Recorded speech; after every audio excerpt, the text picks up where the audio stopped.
Welcome to Within the Frame, where we bring the most pressing issues across the globe into focus. I'm Kim Mok-yeon. As the security dynamics on the Korean Peninsula rapidly evolve, South Korea has launched its fourth military reconnaissance satellite, taking a major step toward completing its independent space-based surveillance system. At the same time, North Korea's military alliance with Russia is deepening in unprecedented ways. A North Korean multiple rocket launcher reportedly supplied to Russian forces has now surfaced on the Ukrainian battlefield, sparking concern about Pyongyang's growing role in global conflicts. What's even more alarming is that North Korean troops may soon be deployed from Russia to mainland Ukraine. Meanwhile, as Russia gears up for its Victory Day celebrations, speculation is mounting over a possible visit by Kim Jong-un to Moscow and the potential for a North Korea-China-Russia trilateral summit. So what could this mean for regional security, and how should the world respond to a shifting balance of power in Northeast Asia? For more on this, we are joined by Kim Mok-yeon, Senior Research Fellow at the Institute for National Security Strategy. Welcome to the studio. It's good to be with you. And also joining us online is Patrick Cronin, Asia Pacific Security Chair at Hudson Institute. Great to have you. Thank you. So let's start a discussion with Dr. Go. So like I've said yesterday, Seoul's Defense Ministry said that the nation's fourth military reconnaissance satellite was successfully launched from the U.S. Space Force Base at Cape Canaveral. Could you walk us through the main tasks and roles of this fourth reconnaissance satellite? This is a part of the 10-year-long project on the part of the South Korean military to essentially assume the responsibility of detecting North Korea's missile launch from the United States military. So this is a part of the plan to acquire more strategic capability. In this case, the capability to detect, essentially the reconnaissance capability, and it's going to be space-based. So instead of relying on the US by satellites, the South Korean military is investing in building its own capability. And this particular project is called SAR-EO project, which is the Korean, similar to the Korean pronunciation of the English word SAR, SAR-EO, because this plan consists of launching 5 spy satellites, consisting of 4 SAR satellite.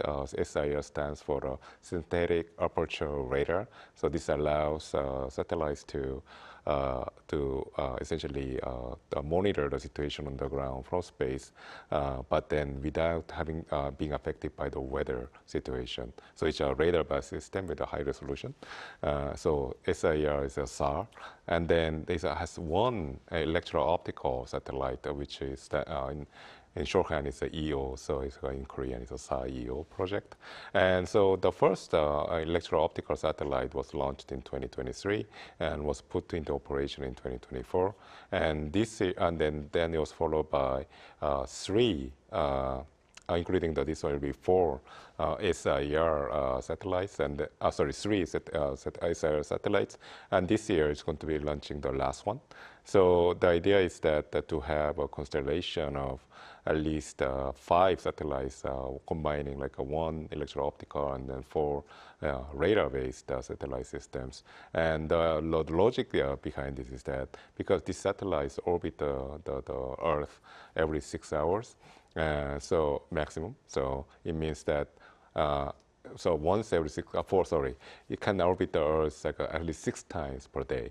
So if you have at least 4 SAR satellite, which is not affected by the weather situation on the ground, that means that the satellites will be able to take a picture of the Korean Peninsula at least every hour. So this is the idea of a permanent monitoring system based in space. So I think in that sense, I think South Korea, once this project is completed by launching the last SIR satellite, will essentially give the South Korean military a real-time capability to monitor what the North Korean military is doing. And if they detect the signs of a missile launch, then essentially preempt missile launch by attacking first. Right, so it does really sound like a leap forward in terms of surveillance technology.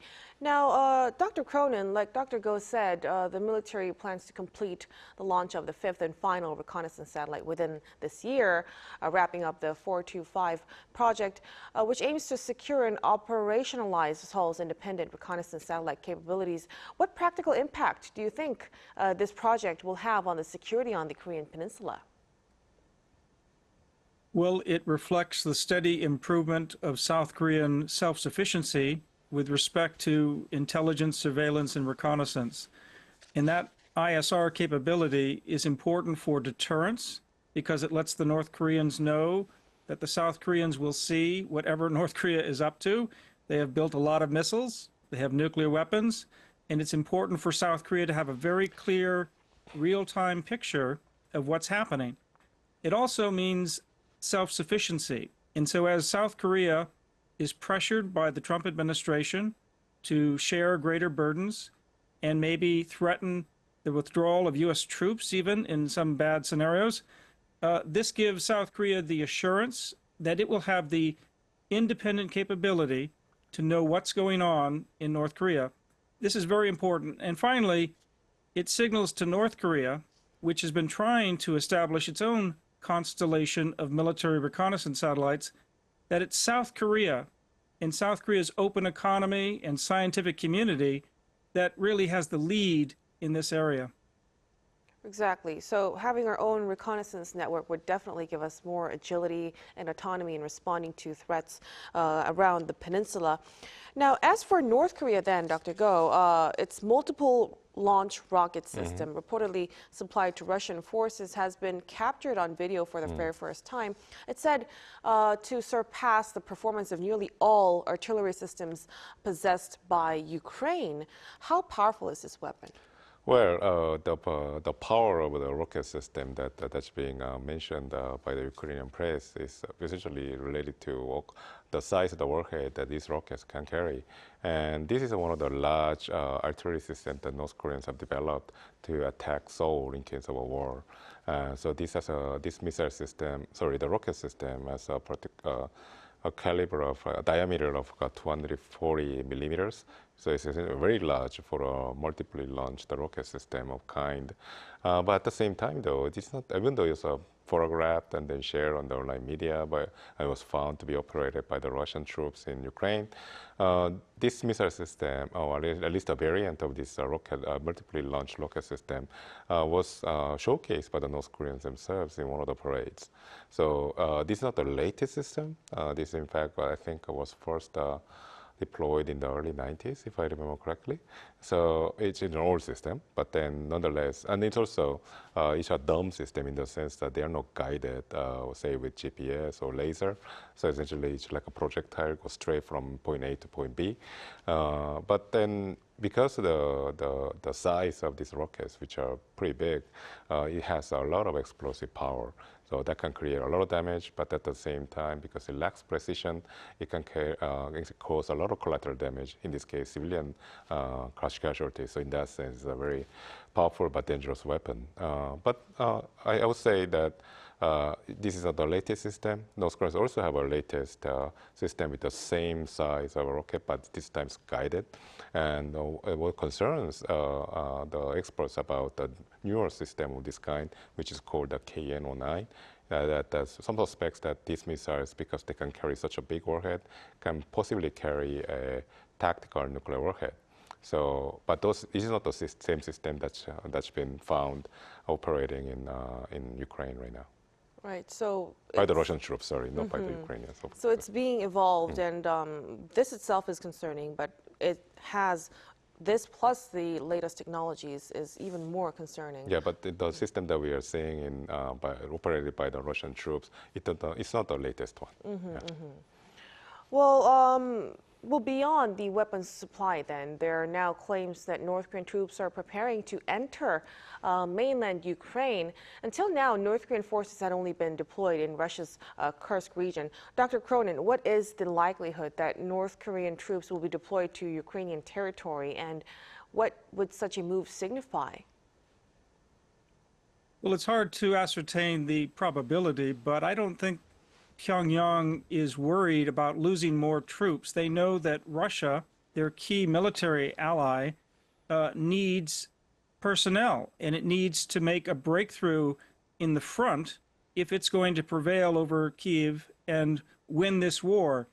And North Korea wants to be the loyal ally, but at an acceptable cost to Kim Jong-un, so that he can get more energy, finance, and especially military high technology. So I think if they're finished in the Kursk area of regaining Russian territory, North Korean troops would logically move forward into forward operating positions inside Ukraine. And I think that will be seen rightly as an escalation in the West. But in North Korea, they're happy to hide behind Russia's military activity as long as Russia needs those troops. So it would definitely be a major escalation, not in just military terms, but also diplomatically. And it suggests a deepening entanglement between Pyongyang and Moscow as well. Now, in addition to this, a passenger train line between Vladivostok and Russia's Primorsky Krai and Rason in North Korea is set to begin operations in May, the day before Russia's Victory Day. Preparatory work for the construction of a bridge connecting the two countries is also accelerating. Dr. Go, do you think this could be seen as part of Russia laying down the groundwork for reciprocal benefits in exchange for troop deployment? Well, so the Russians and the North Koreans have been working on expanding their economic ties in the last couple of years, ever since North Koreans set to lend major military assistance to Russia. But on the other hand, this particular case of the railway connection between Russia and the Rason port, in fact, it's not a brand new one; it's an existing one, and so this is surprising to many. But this railway connection is exempt for the UN sanctions. So It's exempted? It's exempted. So let me clarify what's going on here. So the Russians and North Koreans have agreed to develop the port of Rason long time ago. The idea was for the Russians to be able to use the port facility in North Korean port of Rason to export Russian coal to countries and the consumers in this part of the world in Northeast Asia, namely Korea and Japan. So then Russians invested and built a rail connection from Vladivostok all the way to Rason. This is around the same time when South Korea also built the Kaesong Industrial Complex to the north of the DMZ. So in that sense, it wasn't a controversial issue at all. At the time, the international community wanted to engage North Korea economically by investing in North Korea, by trading with the country. So it was totally natural. It was even welcomed by many countries. But on the other hand, though, this rail connection is a part of the joint venture that's actually owned between North Korea and Russia. And Russians invested in this company called the Rason Contrans that transports coal from Russia to North Korea to the port of Rason. So there's already a railway, and this was exempt from sanctions because when the United Nations decided to expand sanctions against North Korea after 2016, Russians essentially decided to exempt this particular joint venture because Russia has the veto power in the Security Council. Right. So this was exempt from the sanctions, but then on the other hand, this was also solely for cargo. So passenger wasn't part of the equation. So what the Russians are doing here is adding the passenger transportation capability to the existing railway network. It's not even a network, it's a connection. So, and then whether this is a violation of sanctions, this is also a gray area because the United Nations sanction doesn't forbid other countries from, say, engaging in people-to-people exchanges with North Korea. And these people-to-people exchanges presumably allows some level of tourism. So if a tourist exchange is actually involves too much money, then clearly it's a violation of sanctions. But if it's uncertain with how much money North Koreans are earning from this kind of visits, then it's unclear whether the country, or in this case Russia, will be violating the existing sanctions against North Korea. So the Russians are playing their hands really well. So it's helping North Korea, but then there's no strong ground to criticize Russians for violating sanctions. So I think it's a very clever move. Right, clever but concerning for Yeah, the rest exactly, of the yeah. world. Right. Now, amid this situation, then both sides, North Korea and Russia, have yet to announce whether Chairman Kim Jong-un will visit Moscow for Russia's Victory Day celebration in May. Now, one major variable is that North Korea's top leader has almost never participated in multilateral diplomatic settings. Dr. Cronin, why has North Korea traditionally avoided multilateral dialogue? Well, North Korean leaders need to be seen as paramount powers in of themselves. So they want to be treated as equals. And if they're part of a larger multilateral setting, it will reduce the stature of the leadership and the image of North Korea. So Kim Jong-un will go to Moscow this year, whether he goes for the Victory Day parade or later in the year. He seems to be determined to be seen as an equal partner with Vladimir Putin, take credit for North Korea's contributions to Russia's war effort, and to try to seek, again, more technology, energy, and economic support. North Korea does not want to be fully dependent on China, and yet China is the main economic backer of North Korea. Still, it doesn't mean that Kim Jong-un doesn't appreciate the optics of a potential trilateral photograph with Xi Jinping, Vladimir Putin, and Kim Jong-un. That would be a way to signal to the United States, to South Korea, Japan, and others that this trilateral relationship could really exercise leadership and power going forward in a way that would fill the vacuum left by the United States if the United States fails to lead.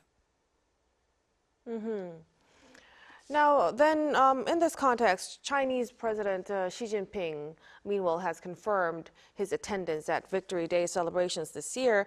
What about the chances for a North Korea, China, Russia trilateral summit, Dr. Go? What's the likelihood of Kim Jong-un visiting Russia?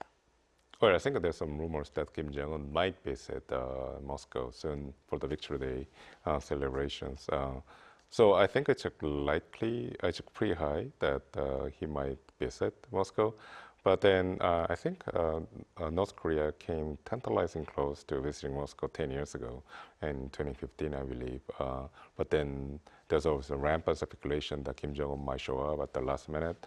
But then as Dr. Cronin pointed out, so he didn't show up because, as he rightly and correctly explains, Kim Jong-un doesn't want to be seen as a part of a group.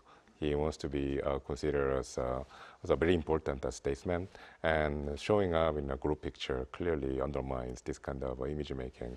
So this time, that might be another concern on the part of North Koreans, another obstacle for North Koreans from getting out of Pyongyang and going to Moscow. But I think at the same time, the importance of Kim Jong-un to Putin is exponentially more important than 10 years ago.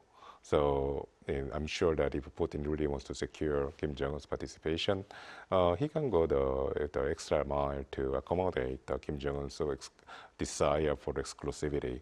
So maybe that might happen. Maybe that's being discussed right now between Pyongyang and Moscow. We don't know. But when it comes to the trilateral meeting between Xi, Putin, and Kim, I think it's unlikely. The reason why I say this is because even though both Russia and North Korea are pushing this narrative that the world is engaged in this new Cold War, there are blocs here, and then North Korea especially wants to highlight its role in this bloc formation, that North Korea is standing shoulder to shoulder with Russia in their fight against the United States. China doesn't want to have anything to do with it, because the Chinese understand that the moment they pose in the same group picture with alongside Putin and Kim Jong-un, it not only is going to offend the Americans and justify the President Trump's really heavy-handed tactics to pressure the Chinese, but it's also going to upset the Europeans, because it's going to show to the Europeans that Chinese are essentially supporting Russia and North Korea, not just behind the scenes with like the export of dual-use goods and other types of financial support, but now politically as well. And that's going to essentially put China in the same basket as Russia and North Korea. And that's not exactly the self-image that the Chinese have right now. So I don't think the trilateral summit is likely. Right. It would put a lot of pressure on China's front. Now, Dr. Go, then so if Kim Jong-un possibly visits Russia this time around, what kind of critical diplomatic benefit would North Korea like to seek from the visit? It's national prestige. So Kim Jong-un, whenever he meets with the foreign leader, it's all about raising the prestige about himself. And so he can use that for domestic propaganda purposes to strengthen the legitimacy of each regime when it's likely that the regime is engaged in a very oppressive policies to stamp out even the minimum level of dissent that might exist in the North Korean society. So, I mean, if the Kim Jong-un meeting in Putin and Xi Jinping in an international setting like a Victory Day parade in Moscow, it's going to sort of strengthen its reign in the country. And then also it's going to strengthen its negotiating hand, say, with the United States, if the United States and North Korea ever decide to engage in negotiations. So in that sense, this, even though it might not bring tangible economic or financial benefits, Kim Jong-un will love to take advantage of the opportunity because the political prestige alone is going to serve him well in the future diplomatic negotiations. Definitely is more than a photo op. Now, although Dr. Go has mentioned that the three-way summit could be unlikely, but if actually it happens, the leaders of North Korea, Russia, and China would meet, what kind of message would that send to the West, Dr. Cronin, and what kind of impact do you think it would have on the security landscape on the Korean Peninsula and Northeast Asia as well? Well, I think timing is everything when it comes to strategic communications, and it could be that in May, this would give China, Russia, and North Korea an opportunity to say there really is an alternative order, an alternative axis of powers that could essentially displace the so-called liberal world order that President Trump seems to be running away from. So this vacuum of power, as it's perceived in China, is something that Beijing really wants to press, and that message is not lost on Vladimir Putin. And it may be that Kim Jong-un could be persuaded to join that kind of axis of upheaval, because at this point, it might be seen as an axis of sort of order building. And Kim would love to be seen as a world statesman like that. So it definitely is a bold signal. So if those three leaders align publicly, it could harden divisions and also accelerate the formation of rival blocs, not only in Northeast Asia, but also globally. So we'll be watching closely how these developments unfold. But as of now, we will have to wrap up our program for tonight. Thank you so much for your insights and for your time, Dr. Go. Thank you. And Dr. Cronin, we appreciate it. Thank you. And that'll be all from us on Within the Frame. Be sure to tune in again next time as we continue to explore the stories that matter. Till then, stay informed and engaged.